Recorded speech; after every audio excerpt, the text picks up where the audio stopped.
Radio. You are here with your hostess, Lauren Smith. I'm very happy to be here tonight with Tobe Johnson and Brett Eichenberger. They have some amazing things to talk about, but before we get into that, I would ask that you please hit that thumbs up and subscribe on whatever platform you're listening to. Also, don't forget to leave a review, drop a comment. We recently brought back the Night Callers archives on YouTube. That is the beginning of Night Callers Bigfoot Radio from 2009. We've got brand new episodes. Well, they're old, but they're brand new to most people. We are uploading those every other week that I don't have a live show. So you guys go check those out. If you hear a guest that you really would love to have come back on Night Callers, drop a comment, let us know. Also, the Night Callers crew, we would like to offer our condolences to Linda Godfrey's family and friends. We heard of her passing recently, and we'd like to offer our condolences. And in honor of her memory, we are uploading the show that we did with her back in 2009. It was our 20th episode of Night Callers. And we are uploading that, and we'll have it on air tonight so that you guys can go listen to her legacy. So thank you so much, everybody, for your support. And now we're going to go live with the show. All right. How are you guys doing tonight? Hello, Lauren. Great. Good. Good. All right. So we were having a little bit of audio issues. Sorry for being late, everybody. We got Tobe's figured out, but Brett is kind of... he's got a delayed audio, but he's still able to speak to us. So we're going to, get our Ouija boards out and make sure that he can, do what we got to do to get him on air. Sounds good. Unfortunately, I am not good at sign language, so wing it by talking. Just wing it. Wing it. We can play charades the rest of the night. It's fine. Yeah. All right, so I wanted to have you guys on. You guys recently, on top of Tobe's other accomplishments, you guys released a documentary called A Flash of Beauty, Bigfoot Revealed. I haven't seen it yet. Yeah, that. And yes, so I'm going to get into that. I want y'all to tell me about it. But first, I kind of want to get into how each of you got into this topic, what got you started in the topic. We'll start with Tobe, and then I'll move on to Brett. But Tobe, if you could tell me how you got started on this topic, this mystery. Lauren, thanks for having me on the show. Am I coming through? You can hear me okay? Yes, you sound okay. Great. Hey, it started with you, Lauren. It started with your show, really. I was sitting in a little studio apartment on Willamette Street in Eugene, Oregon, and the internet really was just taking off to the point where people were able to broadcast things like podcasts. So I had a good enough connection back then to connect with Night Callers Radio back in 2008, 2009 timeframe. Things started taking off. And I think it was a weekly show. At least it felt like it was a weekly show back then.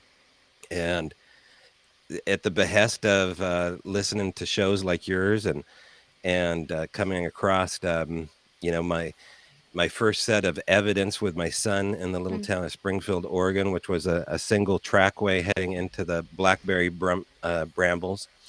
It really just got this internal monologue going of what if. But this is so cool for me to be on Night Callers Radio after all these years. And it started with the basic interest of living in Oregon. The subject of Sasquatch was not unfamiliar at all to any Oregonian, especially, where I lived. But to come across the trackway with my son and say, what if? Really, we took a photograph of it. We shopped this photograph around to a couple people that had a longer interest in Sasquatch than we did. And they said, yeah, they exist. And I said, that's great because that's the coolest thing ever. And they said, if you want to interview somebody that has seen one, then I can set you up with a day to sit down with this guy. He's seen them on multiple occasions. And I said, well, wait a second. He's seen them on multiple occasions. He's like, yeah, he's seen them more than once. And that was a new thing for me because I figured you could be a witness, but I didn't know you could be an extended experiencer or a Sasquatch contactee or whatever. You could see them on multiple occasions. Right.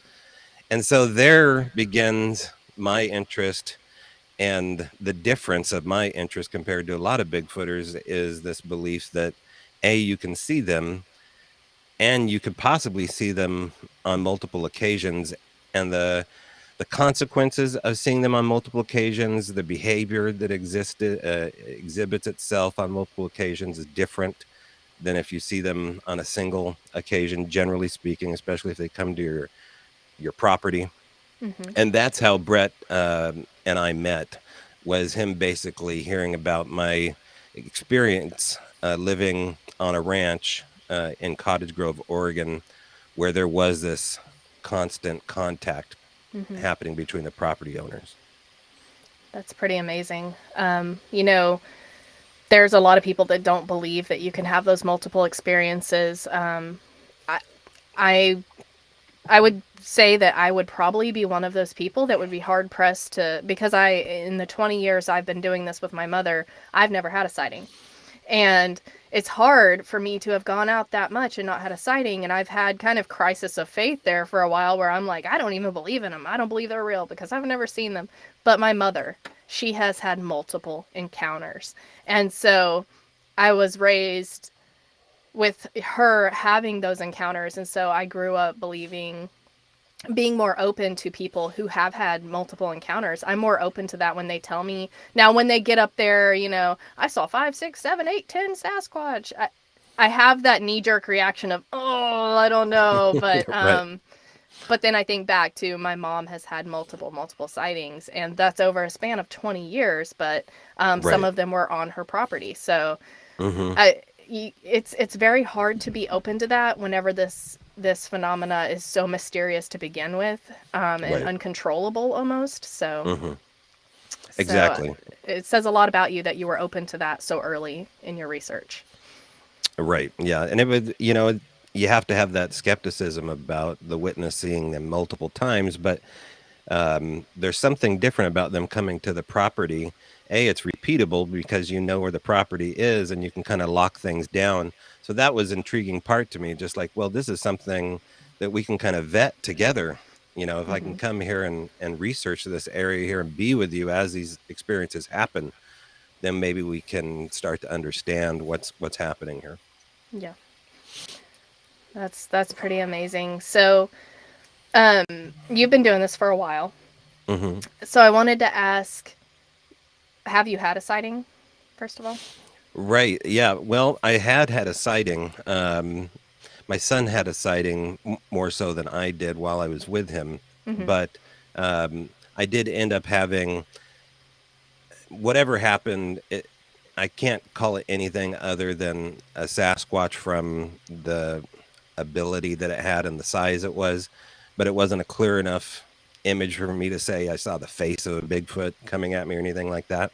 Right. But I saw an appendage. I saw something from about the shins down, Mm-hmm. about 30 yards away. But the property owner of the story, the Al Moon Lab, had ended up seeing, a Sasquatch, and so did many of the people that lived around the property. So it was those kind of experiences that made me lean on the fact that, hey, there's something here Mm-hmm. happening. These people are emotionally involved with the story here, and that's kind of what this documentary is really all about, is the emotional consequence of having an experience. Mm-hmm. Absolutely. I'm really glad that you covered that. That was something that, along with the historical significance and the indigenous cultures and the part that Bigfoot plays with that, the emotional impact is something that. So I've given several speeches in psychology classes actually about Bigfoot, and about how the psychology plays into it, how it can change your life for better or worse. Mm-hmm. It's ended marriages, it's caused people to lose their jobs, it's caused families to break up. I mean, it can, having a Bigfoot sighting can have an extreme impact on your life, and people don't really, they laugh about it. They're like, oh, well, it's fake, so it doesn't matter. And I always tell them, like, okay, it's the 6 degrees of Bigfoot. You know somebody who has had a sighting, and guarantee you every time 2 people will raise their hand and say, my cousin's girlfriend had a sighting. And I'm like, there's that many people that have had a sighting, and I guarantee you it impacted them emotionally enough to where they told whoever that told you. Exactly. So how would you say that your research has changed from when you first started getting into the subject to now? Well, I don't look for them anymore. I mean, I used to run around the woods following up on old sightings and Mm-hmm. hoping a new sighting would happen for me. But that gets old, after about 10 years, especially. It gets really old when you Yeah, get back definitely. to ancillary evidence that's 10 or 15 years old, some of it longer. Mm-hmm. And it's beautiful to get out in the woods and do something. And yes, you still have um, you have this peripheral issue of Bigfoot stuff still happening while you're camping, but I mean, no one's really ever having a sighting. And so I just quit looking and investing my time in other projects, but inevitably it was going out to these extended experiencers places that say, hey, I'm inviting you to come out here and see contact happen. This is the Mm-hmm. way we experience contact. And if you're willing to take a leap of faith, then, um, you know, maybe you won't have a full on sighting, but you can have an experience. And those Mm-hmm. experiences seem to amp up over your time at the property. And then eventually, you may have a sighting. You may have a lot more than that. That's amazing. Um, so I guess let me rephrase the question. How has your mindset changed? Clearly it went from, following up on sightings to Hmm. this, but how has your mindset changed? For instance, when most people start out, they think flesh and blood. Oh, okay. Um, so Gotcha. many people by the end of it feel that there is something more to the topic. Yeah, I'm in the something more category. Mm-hmm. I'll keep it PG rated here for you, Patterson Gimlin rated, but we can go into Bonkersville if you want. The book It's is up to you pretty, guys. yeah. My book, The Al Moon Lab, a Paranormal Experiment, is a Mm-hmm. paranormal experience and experiment. Um, there's this, other stuff that's coming out in part 2 of this documentary that comes Okay. out. I can say, can I, Brett, Memorial Day, 2023.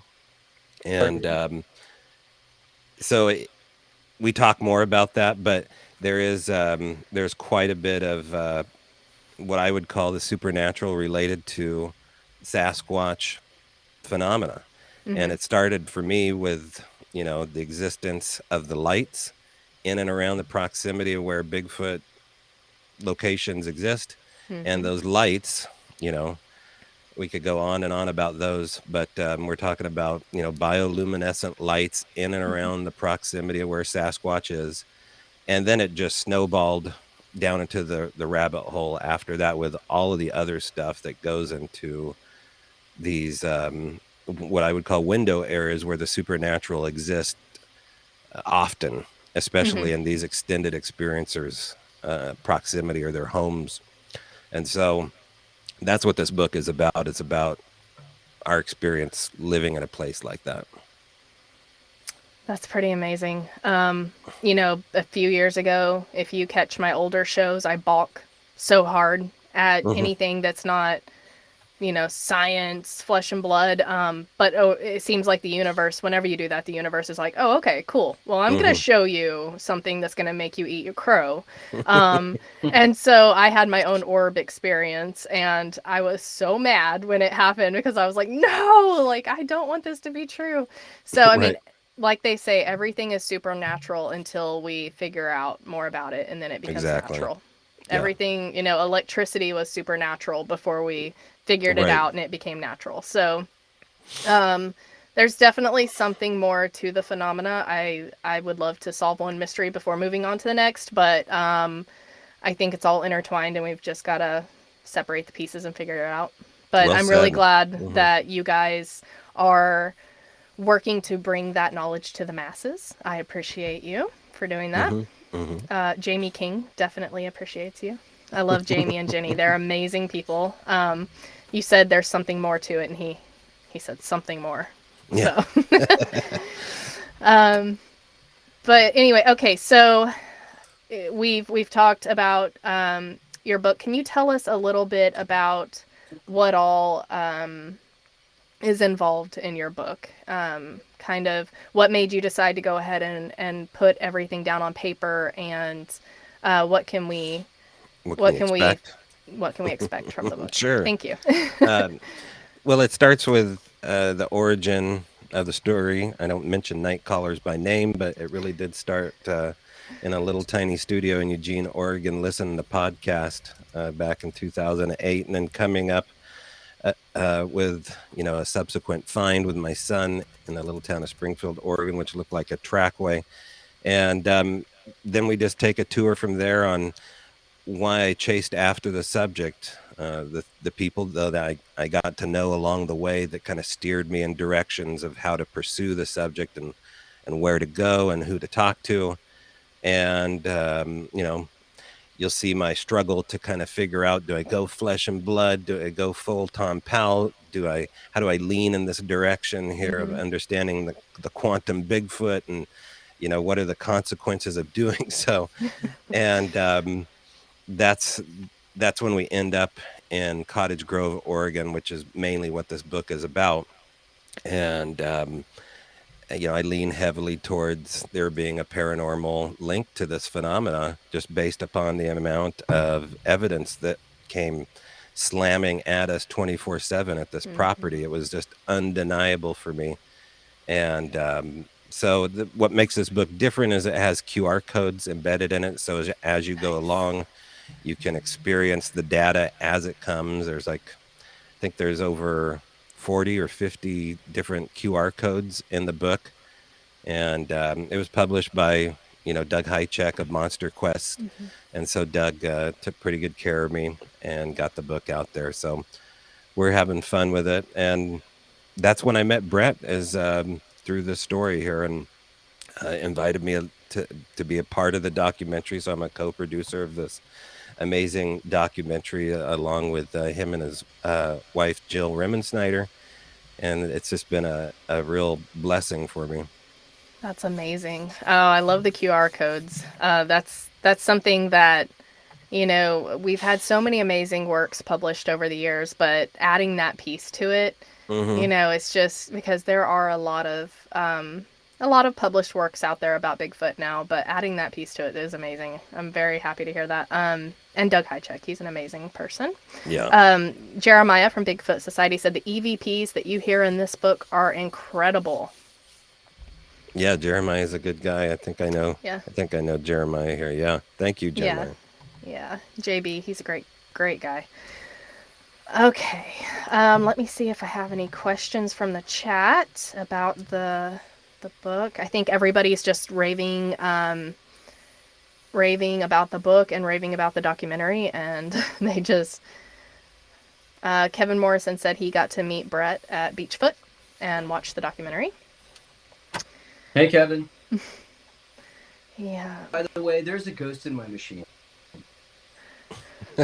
Yeah. I can't do. So I'm like flying blind. You're just two black squares. So I don't know. Oh, really? Oh. Yeah. Oh my gosh. Because you keep going black on our end, and then you'll just come back and be sitting there drinking your drink like nothing's happened. Okay. This is weird. This is weird. Tobe and I podcast together, and I've never had any problems. But the pest control guy came out to pick today, so I think that might be it. Did you log into Google Chrome? No, it told me I had to use Safari. No, well, I'm on Google Chrome. Try that. Okay. Try that. I guess if you can hear me, or I could try and come back, and I can switch. if you wanna try that, and maybe I'll switch devices. Does that sound okay? And I'll come back. Switch devices, and then I'll keep pumping Tobe for information while you're gone. Okay, you guys. I'm sorry because I want to. No worries. I desperately want to be a part of this. Oh yeah, I have questions. So I have questions for you. Okay, hang tight, guys. Okay. All right. So, how can we? First of all, how can we find your book? Well, the book is on sale wherever strange books are sold. You can find it online. And you can go to Hanger One Publishing if you want to go straight to the publisher. That's awesome. Hanger, the number one publishing. Or you can go to Sasquatch the Legend. I'm a part of that company out of Forks, Washington, home of Twilight and werewolves and vampires. Go to SasquatchTheLegend.com. You can find my crazy book there as well. And we're in the process of trying to put out an audiobook and maybe come up with an expanded edition of the Owl Moon Lab here. Awesome. That's awesome. I've been to Forks. I was very excited. Yeah? Okay, cool. It's a quirky little town. I don't know why I didn't make the connection, and I went up there with my boys, and Shane Corson actually, he was like our tour guide, and so he drove us to Forks, and I geeked out, of course. Oh, and yeah. He took us to La Push out and to the ocean, and then on the way out, he turned around and he was like, I figured you'd want to see this, and it was the Forks sign, and I fangirled. So he pegged me exactly right. Like I was one of those people. Hi, Brett. There Welcome we back. go. Okay. Hey, can you hear me? Okay. Yes. Still is. Use your AirPods. Logging with a totally different computer. How many computers do you have? I don't. You know what? I don't think the lag's there as much. It's not. Is that any better? Yes. Yes, I think so. Okay. Thanks. I don't look like an old jack. Dang it. Yeah, it's coming in and out at still, Brett, unfortunately. Are you logged in through Chrome this time? I am Safari. I am hardwired. That's the thing. I am hardwired Ethernet. I'm wondering if Chrome is just more compatible with my streaming platform than Safari is. Okay. If so, I need to add that to all the things that I send to you guys to get you all on my show. Yeah, don't have Chrome. It's a no-go. Okay. Oh, you're on here twice. Okay, I'm gonna minimize the first one. Okay. Okay. How's that? So good. That seems better. Yes. Better? Okay. Cool. Perfect. Chrome. I'm on Chrome. So exciting. Okay.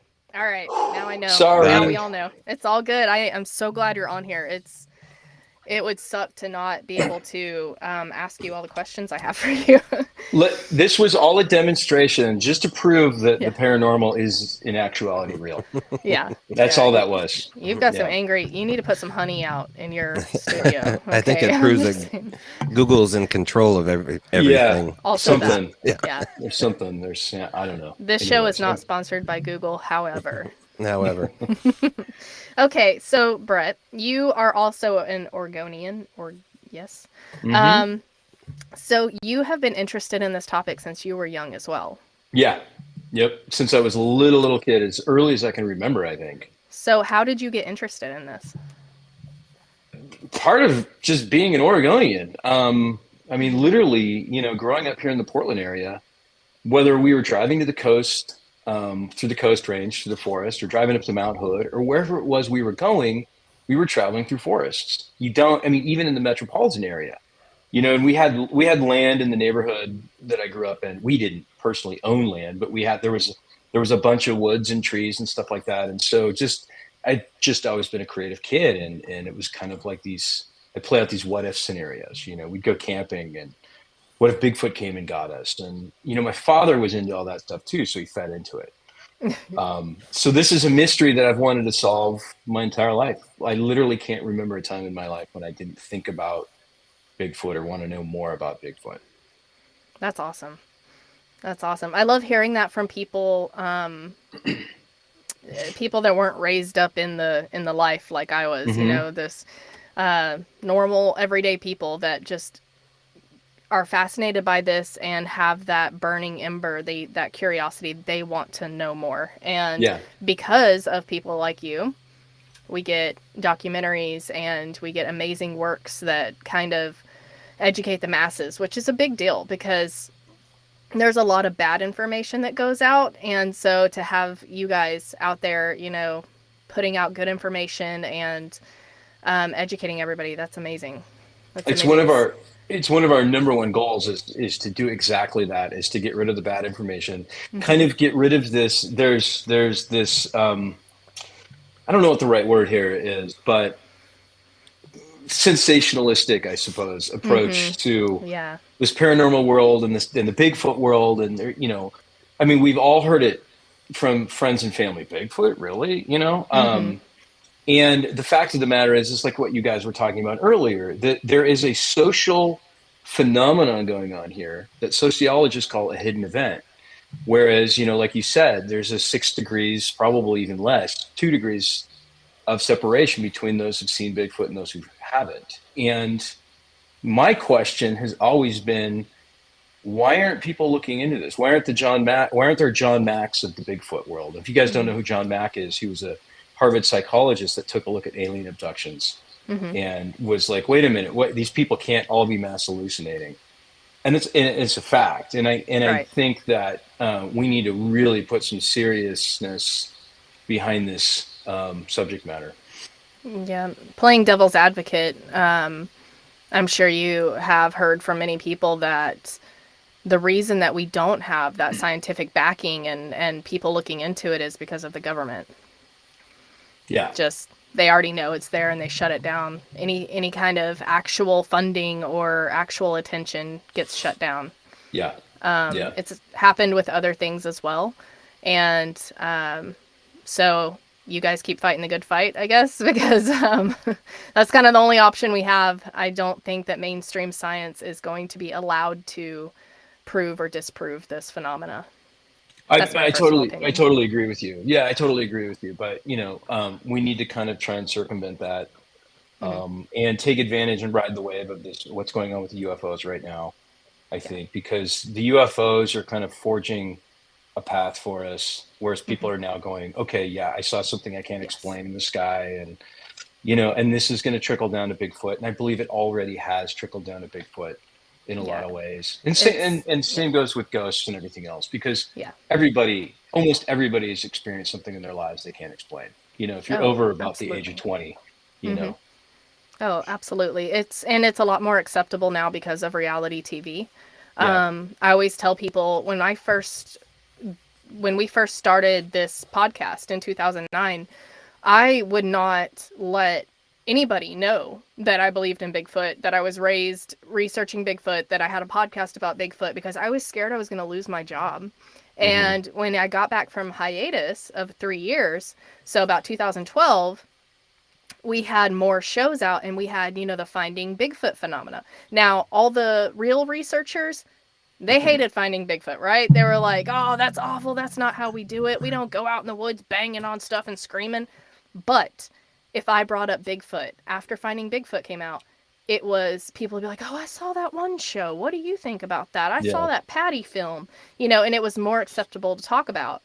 And the stigma lessened and lessened and lessened until now. People may laugh sometimes, but most of them want to have an honest and healthy debate about why I believe Bigfoot is real. And so, like you said, the Tic Tac video, the UFOs, just so many people, once that Tic Tac video came out, it seems like there was a big shift, and now you don't feel crazy for talking about UFOs. It's widely acceptable now. Yeah. And now we're doing the shift from the apers to the woo, because the truth of the matter is, and we say this in the very end of our documentary, you can't deny the evidence. Right. And the evidence is hundreds and thousands of people that have had these sightings, that have included the orbs, that have included a host of other phenomenon that people can't explain. And this is just science that we don't have techniques to measure, essentially. We can't figure it out. We can't measure it. It's strange. It's crazy. It's like you said about electricity. Throughout our humanity's history, we've had all kinds of questions that have seemed supernatural, or, we can't explain it. Let's assign a God to it or whatever. But the thing is that there's just way too many people experiencing really strange, really odd things for us to just turn around and ignore it. There's something else going on. There's a bigger picture. And we believe that, when I say we, when I speak for Jill and Mike Ferry, who's the cinematographer on a flash of beauty. We believe that Bigfoot is kind of like potentially the ambassador or the host of the paranormal. He can kind of get you into that world. And, you know, if you just open your mind a little bit and kind of take a serious look at it. Yeah, there's a lot more out there than we know about. And I think it's quite arrogant of mankind to think that they have a grasp on everything because we have science. Yeah. And just a quick analogy, just so people understand, the universe is about 13.8 billion years old. And if you were to take a football field, the one goalpost or the end of the football field would be the beginning of the universe. And where we are now is on the opposite side of the football field. And humanity has existed about the width of a human hair at the end of the football field. That's it. We literally just showed up. Right. So what else has happened in that 13.8 billion years? What else has transpired? What other civilizations have come and gone? What other knowledge has been lost? What other things and beings are out there that have been around for a tenth of that amount of time? So we're babies. We're babies. It's a good analogy. I like that. Yeah, mankind, I think we're all control freaks. And we want to say that we are the apex predators. We're the top of the food chain, so we have to control everything. And if we have to say that any of this exists and we can't control it, then it doesn't exist. Yeah. Okay, so you have done quite a few different works. You've done documentaries, you've done commercials, like you've done a lot of different things. Have you ever done anything like Flash of Beauty before? No, this is kind of my first foray into this world. It's been something I've always wanted to do, but I've always kind of stuck to the more of the narrative. I've always kind of trended towards a documentary style of filmmaking because I like the realism to it. But no, this is the first nonfiction, quote unquote, paranormal piece I've done. Yeah, I figured that was the case. I figured it was quite a departure from the norm for you. Was that intimidating? Was that kind of scary to put yourself out there into something that you're interested in but is outside your norm? Yes and no. I think it would have been, like if I were like a mainstream studio director or something like that, I think it would have been a little bit scarier to take that hard right, if you will. But in this particular scenario, I've just been so confident in Bigfoot being real and existing after doing the prior research. And we did, it's like Jill and I were kind of sort of in this community for years before we decided to do a documentary on it. And so we didn't jump into the pool head first. We really waded into the pool, and we ultimately grabbed a cocktail and hung around and got to know the party. So we felt really comfortable. It's like if people were going to come at me and go, "Are you serious? Are you really, you're really doing this? You're doing a Bigfoot documentary?" I really felt good that I could come back and say, "Yeah, they're real, and here's all the reasons why they're real." Yeah. So I mean, I think it's amazing that you are bringing a passion and a lifetime of curiosity into this rather than just kind of jumping on the documentary bandwagon, because we have had an influx of documentaries. All of them have been great, honestly. I've seen very few that I was like, I don't know. But I think it's amazing that you finally got to turn your life's curiosity into a work, one of your works. That's amazing. Yeah. And and they say in filmmaking, they always say, don't do a project if you're not passionate about it. Don't do it if you're not in love with it, because, people tend to think of, movie makers and movie stars and millions of dollars. That's not how it works. That's just not how it works. This is a film that we paid for out of our pocket, knowing that we may not make our investment back. And so it's never been about any sort of financial rewards. It's been about personal rewards and a personal journey and finding out the truth and knowing that we all have a short time on this planet. There's things that we want to do, things we want to find out, mysteries we want to solve. And so that's, we were very, and still very fortunate to be able to have the skill set that we have that enables us to be able to tell these types of stories and to meet people and to go places, across the country to tell a fuller story, if you will, about the sensation everywhere. Right. I think bringing what you guys do to it, the significance of the indigenous cultures. There's been a couple people that have covered that because it's very prevalent in Bigfoot history. Yeah. But also the emotional impact, as we already talked about, that you guys cover that is a big deal, because a lot of documentaries, they tell the person's experience, but they don't quite get across how life-changing it was. They say the words, "This was a life-changing event," but it's not, they don't bring across just how much this can wreck or change your life. You're never the same after this encounter. My mom, she had her first encounter. My life was changed. So, I mean, it's like a butterfly effect. She had this encounter, realized there's something in the woods that's not supposed to be there, that's not supposed to be real. And from her having that encounter, she made friends. She made, this show.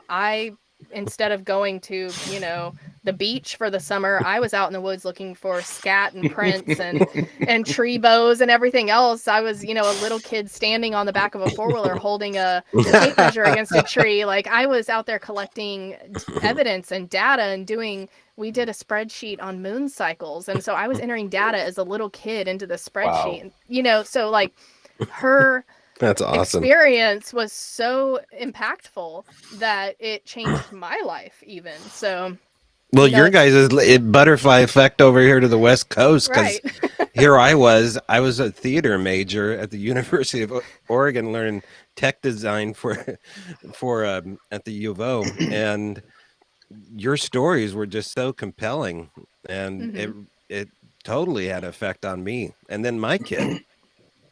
Yeah, so you have a second gen coming up, which is a presentation that I give as the next generation of researchers, and how we have to, it's our duty to bring them up.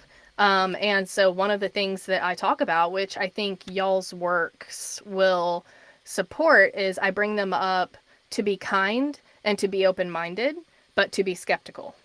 All of those things we need so badly in the Bigfoot community. We need to be kind, first of all. Straight up. Yes, amen. Yeah, we absolutely. need to be open-minded, and we need to be skeptical at the same time, but not so much that we get tunnel vision and don't see the forest for the trees, Yeah, we need to work together. And that was one of the bigger things that we kind of encountered, early on in the documentary. I won't get into it too much, but yeah, we saw some of the division in this group, the cliquishness, if you will, I guess. And that was kind of sad to see, but we understand it. We understood it.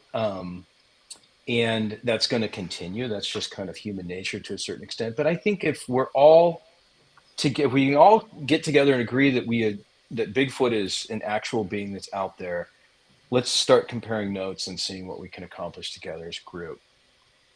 Absolutely. I think that each group has, I've always said this, each group has something about the way they research that is awesome. So I'm an independent researcher. I don't belong to any specific group because none of them get along, and I just so I research with a lot of different groups, and each one has this one thing about it. This one has a handbook that they use, and this is their structure on how they research, and they've conducted experiments and they've had wild success. This group does this group does this. And if we all shared notes on what works and what doesn't for each area, because I believe that geographical areas have a lot to do with it too. Bigfoot down here are going to be a lot different than Bigfoot up there. But I think if we all compared notes and worked together, like, hey, we did this experiment with noise during cold weather, and this is how far it traveled, and so the Bigfoot would have to be this far away for it to travel this far on a 40-degree night. And if we shared that with someone over here, we could have really great results. But I'm beating a dead horse because it's probably not going to change. Mankind is the way it is. However, it would be amazing if the next generations to come up took a page out of our books here and started working together. Yeah, Kevin, I think you're gonna. I think you will see that too, because this generation that has grown up has access now to the fact that UFOs are real. And I think that growing up, with the giggle factor behind there being a UFO sighting, which was a very common thing to have. You didn't need to be in the woods to have it. You could be anywhere in the world, but yet that giggle factor, even from pilots reporting it, to anybody in the military reporting it, it just seems so taboo. And that crossover to a Sasquatch experience, I think, is going to leave an effect now for people to say, hey, what if this phenomena probably does exist in some form? Does it exist how, Tobe saying it happens here in the book? We don't know, but we can share notes. Right. Yeah, I think with it being more accepted, and honestly, this next generation, they're just more open-minded anyways and accepting. They don't have the same issues that my generations have had. My generation's more open, but generations before me, they're kind of closed-minded. I'm very proud of how far we've come in all of that. There are people doing things in the Bigfoot world now that 20 years ago when my mom and I started this, I couldn't imagine them talking about. I couldn't imagine someone walking up. I remember the first time we had somebody on the show that talked about portals or cloaking. We almost lost a co-host over that. They were so offended that we had that person on and that they talked about that. They almost quit the show. It took everything we had to keep that person on the show.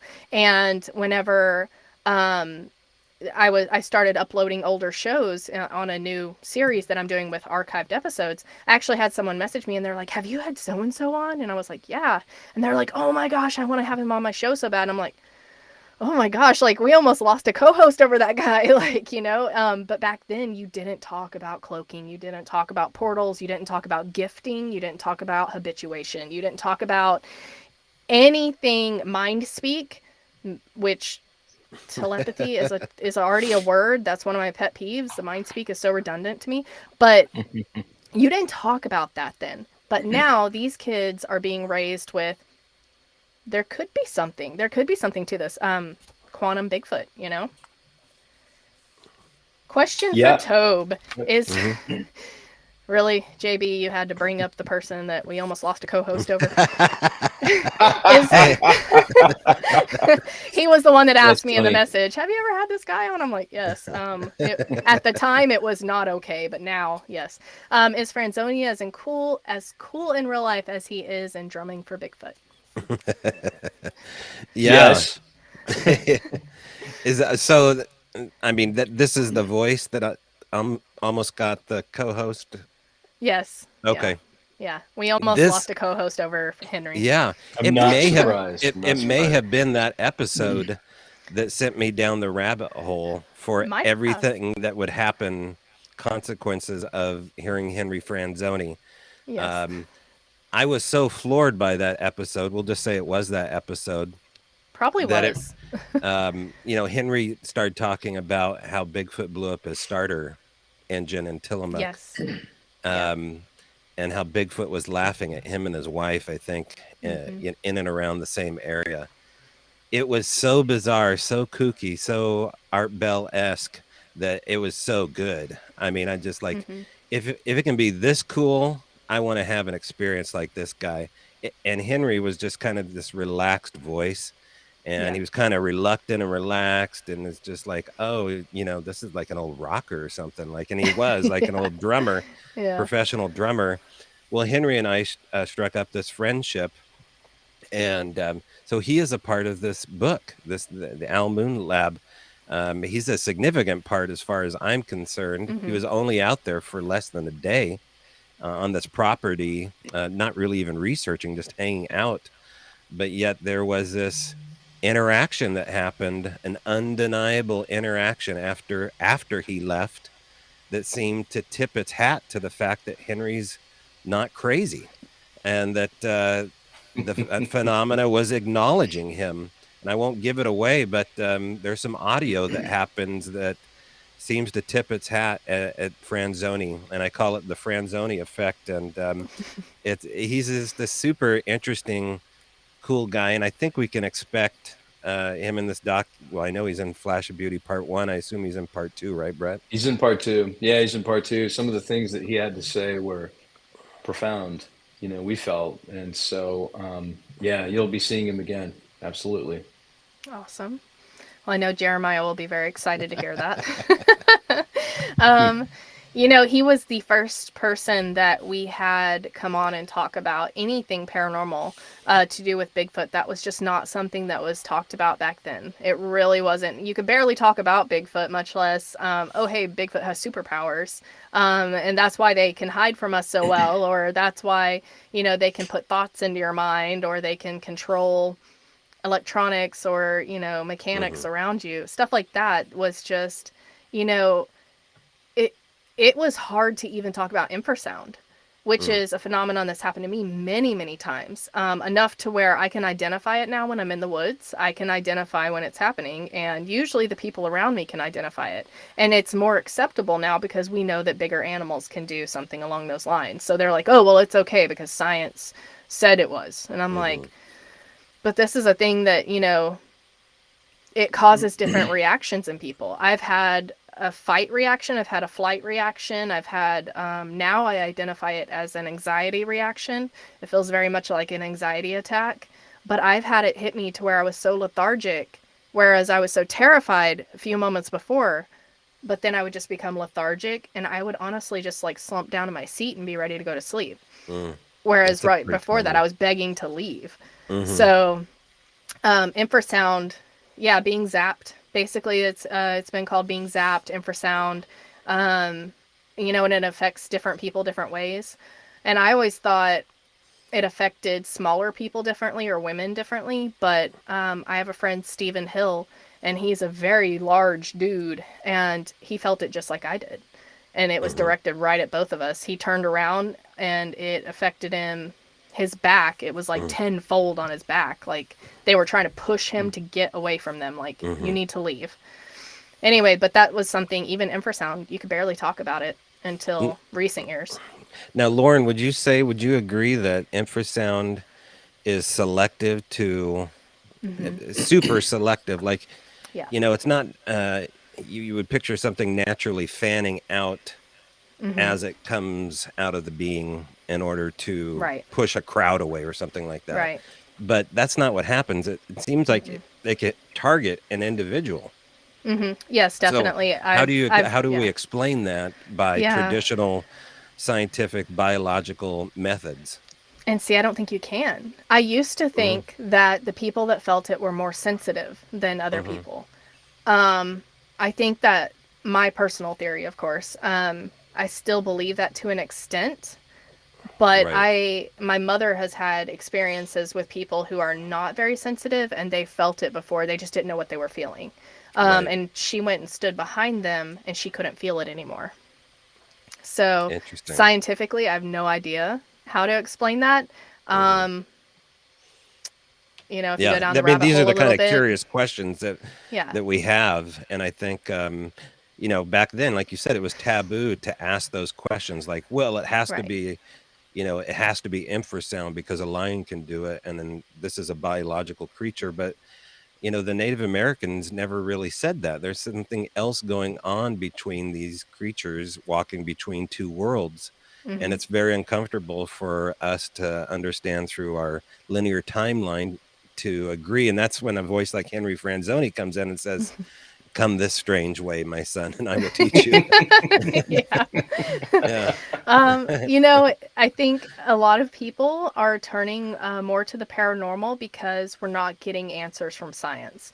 And so I've had this happen to me, this phenomena. I mean, so many times I've had it to where, I've just been sitting there and I'm like, whew, do you feel that? Man, I'm so anxious right now. My goodness. To where the last time it happened, I literally could not keep my feet. It's very embarrassing. I turned and ran. I tried to not run, so I kind of skipped, but I almost ran my mother over to get away from the feeling of whatever I thought was coming at me. It was so strong. And having an experience like that makes you, if there's somebody that has the answers to the questions I'm asking about what happened to me, and that person is on the other side of the paranormal line, I'm going to go and find my answers because I want to know. I want to know why I'm affected by infrasound so much. I want to know why it affects me the way it does. I want to know, these answers. People that have seen the orbs, like I want to know. I want to know why the orbs happen. Do they happen? Are they drones? Are the Bigfoot using them to go spy on people? Is it like a manifestation of energy? Like, I need to know why I saw what I saw at the same time I was having Bigfoot activity. I've got a new theory for you too, as a tease to the sequel. The latest theory I've heard about orbs is that the orbs are the spirits of the deceased Bigfoot. And the deceased Bigfoot are capable of, moving around in the form of orbs and or doing the cloaking and, some of these other different things, because they're beings that are able to, like Tobe said, transition between worlds. I don't know. I'm throwing that out there. That came from an interview that we recently did in Vermont.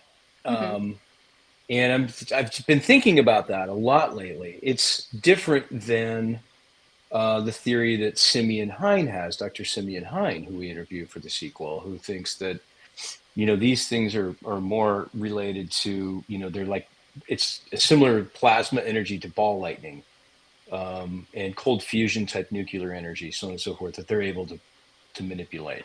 It's related to dark matter. Dark matter is supposedly the most prevalent form of matter in the universe, yet science has never been able to measure it or detect it. They just think it's there.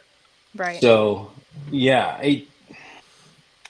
just to throw some more wood on the fire. Right. Yeah. Thanks, Brett. Yeah. Well, yeah. we know, to me, and this is how I keep myself open-minded, is that I know that we all give off vibrations.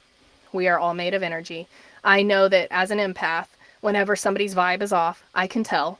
I know that it affects things around us. It affects plants. It affects the health of those around us. It affects our own health. And that's what kind of keeps me open-minded to the fact that maybe they can manipulate energy like that. Or if not Bigfoot, there are beings out there that can manipulate energy and maybe transport themselves through that, or transport, even if they transport their, not necessarily their essence, but even their, what's the word I'm looking for? Maybe their essence, I guess, is the word I'm looking for. But if they can transport, telepathically, even. Yeah. Kind of like remote viewing. We know that that's a thing. Not everybody can do it. And I think it would be kind of like that to me. That's kind of the theory that I've heard along the lines of orbs, is kind of remote viewing or something along those lines. Jamie's so excited right now. This is so much in his wheelhouse. I love those too. It's something I brought up to somebody recently about the paranormal, and I said, let's take a step back and take a look at some of the animals in the animal kingdom that can do incredible things that if a human could do, would seem to be paranormal. Lightning bugs. There's a cuttlefish that literally looks like it was bought from an electronic market from like Asia or something, because it's got multicolored LEDs that cycle. There's fish that have flashlights that hang down, that angle, that light up. There's animals that can electrocute you. You know what I mean? I mean, if a human being could do that kind of a thing, we would just automatically throw that into a paranormal box. You know what I mean? Right. It's like, so there's definitely examples of this kind of stuff in nature, and I don't know why we keep forgetting about that. The cuttlefish. I don't know if you guys have seen the cuttlefish that it's like sitting in a cooler and it's black, and the guy picks it up and it immediately turns the color of the air. It's like just invisible. Instantaneously. So there's just so many, and we've seen, Jill and Mike and I, we've seen eyeshine. And we have no way to explain that. And we tried everything to, when we're looking at it, we're just sitting there trying to debunk it. We're not going, ooh, wow, eyeshine. We're like, okay, how's that being done? Where's the house lights? You know what I mean? You're not like thinking, oh, wow, glowing eyes. And, I was able to get an image of it, and I slowed it down, and I can see the eye closing. Blink. That's amazing. See the blink. That's amazing. How are they generating this? So bioluminescence is another thing that's an amazing phenomenon that nobody, that people don't really apply to that. But the eye shine that I've seen around my mom's house, and it was actually, she had told me about it, and it's not that I didn't believe her, but I was like, I don't know.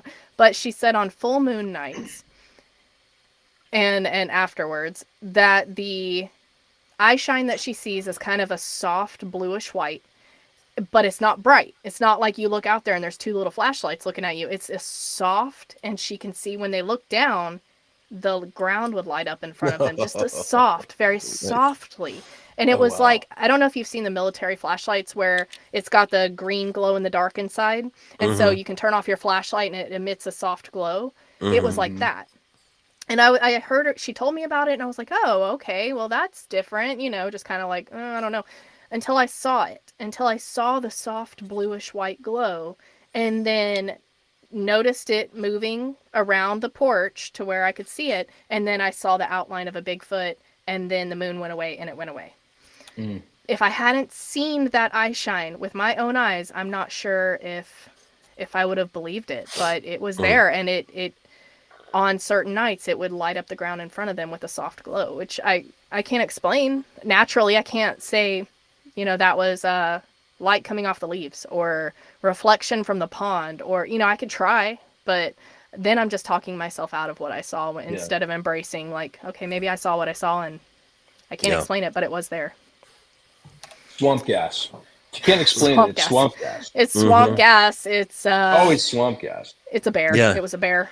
In Southeast Texas, it was a bear. Swamp gas, The way I've heard witnesses describe it is almost a dirty color. They say it's a soft glow, but it had a dirty essence to it. Like it was a dirty green or dirty blue or dirty yellow. So it just kind of cuts off that glare quality. But the fact that you could see the ground glowing, that elicits the fact that there was light coming out. Not a reflection. That's the thing that got me, was that it was emitting light, not it was catching the light off the moon or catching the light off the porch and reflecting it back at us. It was emitting its own light. Yeah. And she said that she's only had that happen during like a full moon time or briefly after the full moon. But I mean, it was a thing that happened. I've had kind of an orangish eye shine before that I've seen. And I've had recently kind of a white eye shine that we saw recently in southeastern Oklahoma, and we actually got pictures of it. It was pretty exciting. My friend popped up a camera, old school digital camera, and he's very old school, so it matches his personality, and he just snapped 4 pictures just with the flash, snap, snap, snap, because we had heard movement. And while we were all watching where he was flashing, it was nothing, nothing, 2 eyes, nothing, nothing. And then when we looked at the pictures, we got 1 eye as it was turning, and they were white. And I don't know why they have different colored eyes. I guess just like we do, but different colored eye shine, I should say. Now, Lauren, you're in Oklahoma? Okay. Well, we got some company out there. Of course, Arla Williams is out that way, as well as the property owner, the old property owner of the Almoon Lab, Daryl Adams, just moved back out to Oklahoma. And so we'll have to give him an archive episode of this here. Definitely send him the link. Arla was one of the first that we heard that was kind of venturing into the woo. Arla, and there were a few others that if you said their name, they had such a stigma with their name because they embraced the woo and didn't really care what anyone else thought, which, if you're so convicted that what you're seeing is what your truth, that you stand in that, that's kind of what Arla did. And she changed a lot of lives with that, because she talked to a lot of people about what she saw, and she wasn't scared to talk about it, which is kind of amazing. Right. Why don't you talk to that, Brett? Arla's in this documentary. Yeah. So, Arla is in A Flashy Beauty, and she'll be in the sequel. Jill and I were lucky enough to be able to spend the day with her. We wish we could have spent more time with her in Oklahoma, but it was all the time we had, unfortunately. And, one of the stories that Arla tells is about I won't get into it too much, but there was a man who came up from Texas who was interested in seeing the Bigfoot on her property. And he kind of wandered off into the woods, and it's pitch black. And the next thing he knows, there she is. There's Arla kind of standing next to him. And he says, well, how did you know where to find me? And she says, well, they told me where you were. And from that point forward, it gets really, really interesting. We interviewed the man, and we got Arla's side of the story. But and she handles it so matter of factly. That's what we loved about it. It just is what it is. Yeah. You can't explain it, but this is what happens. This is what she observes, and it is what it is. You know. She's been living her truth for a very long time. For a very long time, and a lot of people support her a lot. Yeah, which is amazing. So the documentary, how the indigenous culture portion that supports the documentary, how did you guys go about that portion? Like, who did you interview? Which tribes? Because I know different tribes have different beliefs. Around here, the Cherokee believe that they're baby eaters. They would have treaties with them, offer them food in exchange for not eating their babies and women. The Navajo believe, you don't talk about it. It's taboo. It's not a topic that you talk about. You don't talk about the shadow people. So just kind of, I know that your documentary includes the indigenous culture and their beliefs. So how did you guys go about that? Well, we went about it the best way we could, and that was just really talking to folks, indigenous folks here in the Pacific Northwest. We wanted to go deeper, but unfortunately, we just weren't in that position at the time with the film. And thankfully, since the film's has come out, we've been entrusted with some more indigenous folks, and so we hope to expand upon their stories further in the future. But the what's the word I'm looking for? The culture is so strong here in the Northwest, especially the Northwest Coast natives, all the way up through Vancouver Island and whatnot. We concentrated more on them, on the Wakas. I know I'm totally not saying that right. And Tobe can talk a little bit about this too, but we wanted to concentrate on them because they have them on their totems, and they're at the bottom of the totem, and the thing at the bottom of the totem is the most important thing. So, these are definitely cultures that are really celebrating. Well, maybe celebrate is not the right word. Just really a part of, Sasquatch is very much a part of their culture and their upbringing, and for the kids and everything else. And so we immediately wanted to start there, and so we started with Mel Skahan, who was more or less a non-believer until he started having, these things happen to him when he was out in the woods managing the Yakima Forest area. So Mel was great, and Mel will have some more stuff to say in the sequel. But awesome. I've had him on the show before. Oh, he's fantastic. He's fantastic. So like I said, I mean, we could have done a whole documentary series just on the indigenous cultures, and this goes for all tribes across the United States, from Southern California to British Columbia, all across Canada, all across the Midwest, to Florida, to the Northeast. I mean, there's no exceptions to any culture that we've found that doesn't have Sasquatch or Bigfoot in their backgrounds.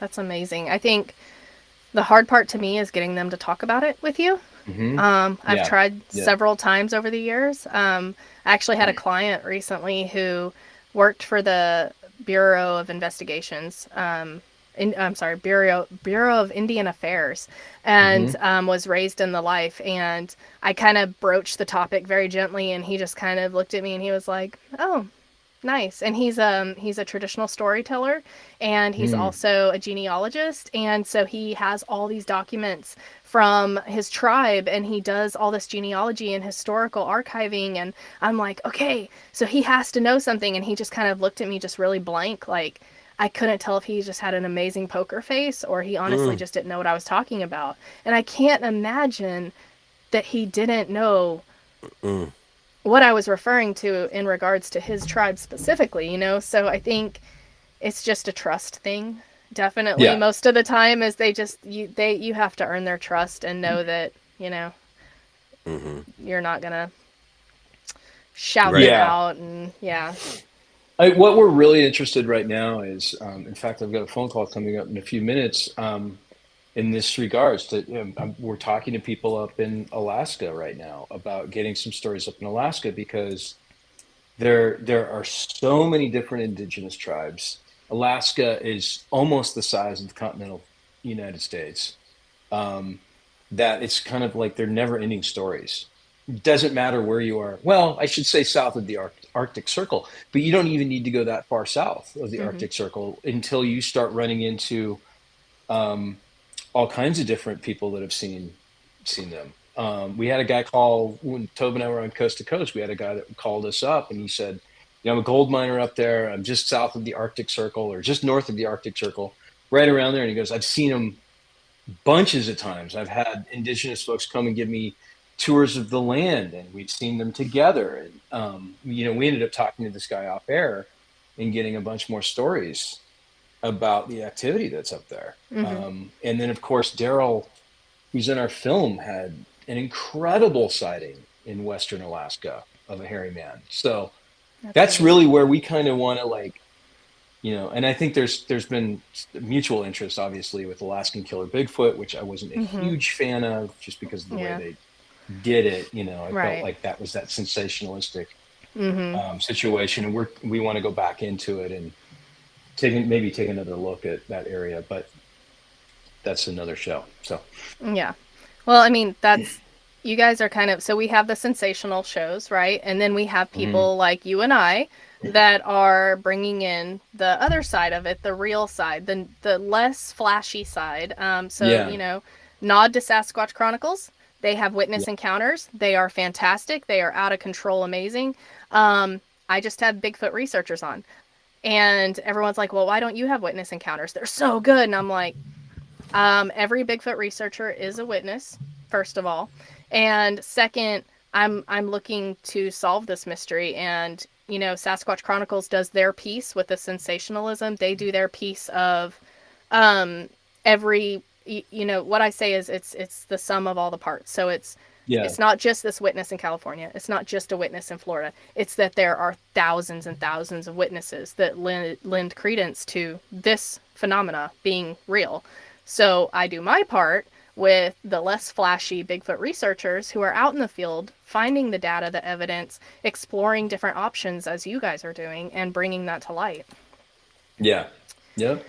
Okay, I have one more question. Give me a second. I have to go find it again. If anybody else has a question, let me know. Good Lord. I put it in my notes over here. Give me a second. No problem. Okay. Well, okay. So how do you guys, you have all these people giving you encounters, right? And you have these people that have had multiple encounters and have habituation kind of situations. How do you guys vet your people that you're interviewing for your documentary, for your books, that kind of thing? How do you vet them to make sure that they're not just wanting their 5 minutes of fame, or they're not batshit crazy? That's a great question. Fortunately, we haven't run across too many people that have just been complete whack jobs, if you will. And there are complete whack jobs in every aspect of life. They're at the grocery store, they're at your church, they're everywhere. They're probably in my house right now. I'm just kidding. Are you? I could be one of them myself. But to answer your question is you just kind of, you get a feeling. Mm-hmm. We do kind of a pre-interview on the phone. So we'll get the story on the phone, and then we'll go out and we'll do the interview. And if we go out there and we spend a day, interviewing somebody, and we feel like that person may be stretching the truth, or they've got ulterior motives, then we're not gonna put it in the film. You kind of, after we back up for a second. So part of what we do as a production company is we do videos for companies, small businesses and large businesses and stuff, and you do interviews with people. And you just start to develop a feeling after 10, 15 years of doing that of when somebody's lying to you or when they're telling you the truth.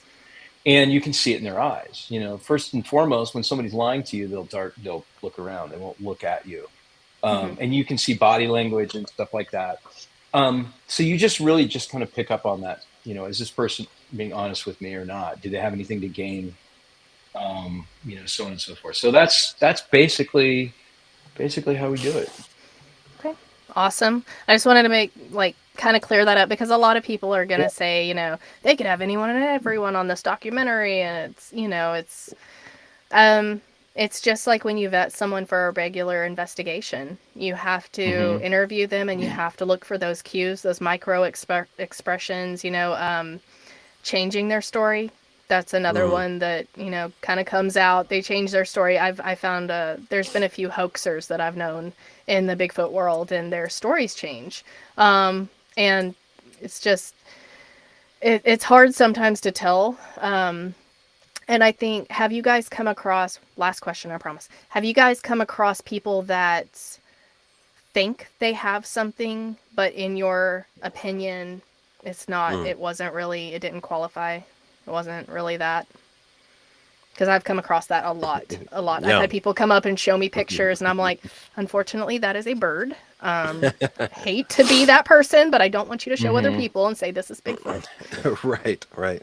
Yeah, I mean that's part of the weeding out process, and you know, it's part of learning and getting to know the phenomena. Sometimes it takes years to debunk something. You know, I still find stuff from the Al Moon Lab where I'm going back to research and saying, well, you know, maybe I could discount that now that I know that, you know, it makes this sound and whatnot. But, you know, you just got to humble yourself, and hopefully the people that you're working with humble themselves along with you. And it's nothing personal, but I don't think that ever really happened to the degree where I lost a friendship over it or anything like that. Yeah, that's amazing. Yeah, it's important to serve the truth, and people need to be understanding of that, and we try and be upfront with that. You know, we've definitely, I mean, we've been shown hundreds of videos and photos and so on and so forth that we've looked at and gone, no, you know, this is probably so on and so forth. And as far as that's concerned, I want to address, you know, something that we had a controversy in our film. You know, we had some photographs at the end of our film when our film first came out that a lot of people questioned. And we interviewed Rachel, who took the photographs. And I said to her during the interview, I said, this looks like a guy in a suit, you know, because the photos that she took from her experience in Alaska, it looked like a man in a suit. And I said, do you think it is? And she said, no, not after what I saw, not after the way it moved, not after living in Alaska for 5 years and knowing how far out in the tundra he was and how hard it is to walk in the tundra, and knowing we only have the only plane in town. And she listed off all of these different reasons as to why she didn't think it was a guy in a suit. And we made the ultimate decision to leave her story in the film because, again, after that interview, and based on what her father had seen a year prior, we felt like Rachel saw something that she couldn't explain. And it took her from a skeptic to a believer. So she had a transitional period in her life after that experience. And so we chose to leave the photos in the film and let the audience decide. Unfortunately, the audience instantly said that was a costume that was purchased on Amazon, so on and so forth. And then we went and we found some details that were very similar, but very different at the same time, so on and so forth. Long story short, we ultimately felt like it was in the best interest of the rest of the film and those that participated in the rest of the film to remove Rachel's controversial photos and then maybe come out with a special edition later on. But we were skeptical when we saw them, but there was definitely some things that were very Bigfoot-like in, you know, in her encounter. And it would have been wrong for us to have just featured her encounter and left out the photos. Right. You know, we were trying to be very upfront, very honest. We wanted to be able to just, you know, again, just put it out there and see what people think. And even still today, I mean, I saw a comment on YouTube today where somebody said, who's to say that they don't look like that in that part of Alaska? Yeah. You know, and the fact of the matter is that we don't know. We don't know if that was a guy in a suit. We don't know if it was an actual Bigfoot. We don't know if it was a juvenile. I saw a picture of an eagle the other day taking off, and the eagle completely looked like it was wearing pants. that you would buy like off the rack Yeah. at, Walmart. I mean, it just looked like it was wearing pants. It was the funniest picture thing I've ever seen. And I thought okay, so that occurs in nature. Long story short, maybe sometime in the future we will re-release that segment, but Rachel does have a tremendous amount of supporters and folks that believed in her, but she, we also wanted to protect her too. And she was kind of getting to the point where she was kind of getting a little freaked out by some folks. And so we're like, okay, let's just backtrack a little bit. Yeah. I mean, you guys do your it sounds like you guys do your due diligence. You interview, you vet, you review, you do everything you can. And this is not about Rachel. This is about anybody that's on your show, on your documentary. If they're lying, you've done your due diligence and the rest is on them. Yeah. You can do in what we do, in what I do, and what you guys do, all you can do is hope and pray that someone has integrity, vet them to the best of your ability, and put the information out there. And we've had several over the years that we've had on our show that have turned out to be hoaxers. And it is so hard going through these archive videos that my mom has been doing for me and trying to get these archive videos up. We're coming across some that we cringe. We cringe so hard and we're like, do we put that back out there knowing that they're liars? Knowing that they fabricated this? It's so hard. And we've had friends over the years that have come out as hoaxers, and it's like, but we did our due diligence at the time. We vetted them. We interviewed them. That's all you can do. And I think you guys are doing your due diligence in that. You can't control if people are liars or embellishing even, or if they had an experience that they truly believe was something, Yeah. Even if we know 100%. We have an interview coming up in the sequel that I told the guy, I said, look, if two of you had not seen what you'd seen, and these are very, very reputable people. I mean, the one guy, the one eyewitness, owns a major construction company down on the southern coast of Oregon, and he's got big clients. He does big jobs. And I said, if you hadn't have seen this with somebody that you trusted, that you worked with, and this, you would not be in the sequel. Their sighting is that incredible. And it's going to stir up a lot of folks. And I know I'm teasing people. You're gonna have to wait, but you are. That's all right. It's still to this day one of probably the craziest thing I've ever heard of or seen. But both of those guys were there. They know what they saw. He's probably never going to do another interview ever again, because he did the interview. He says this on camera. He says, "I'm doing this because humanity needs to know about this. We saw this in broad daylight, 10 o'clock on a Monday morning, down the street from my house. These things exist. You have no idea."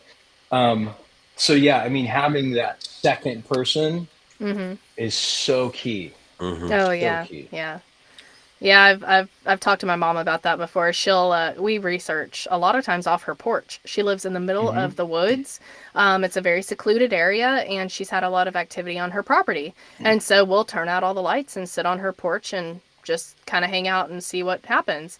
And sometimes she'll get up when it gets we're getting some activity, it's getting kind of hairy, and she'll get up and go to the bathroom. And I'm like, you're leaving me out here with the dog. If I have a sighting, like, the dog's not going to be able to corroborate my sighting. What do you have to stay here. But I tell her, I'm like, I refuse to have my first sighting without somebody else there, because the first thing you do is try to talk yourself out of it. And I need that other person to say, no, you saw what you saw. So also I might get scared and try to run away, and I need people to hold me down and make me watch it. But, all right. So we, Tobe, one question from JB. He said, do you have any connections to Marley Woods in Missouri? It's another Skinwalker Ranch type of place. No, I'm writing that down, JB. I don't know anything about that. I'm going to pop it up on the screen for you so you can check the spelling and such. Okay. Marley Woods. Interesting. Marley Woods. No, I'll have to look that up. Yeah, JB runs Bigfoot Society podcast. It's a fantastic show. And he has a lot of great guests on there, but he also has a lot of amazing listeners that ask great questions or bring up great things. So if you guys are looking for people to interview also, he's kind of a font of information now. So, all right. Thank you guys so much for coming on tonight. One more time, shout out where people can find A Flash of Beauty.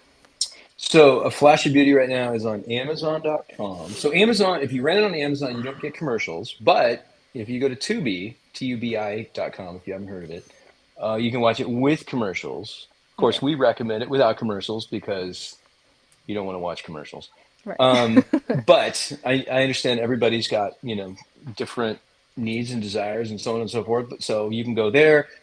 We just got this today. This is copy of the Blu-ray. Awesome. So you can buy it on Blu-ray, DVD.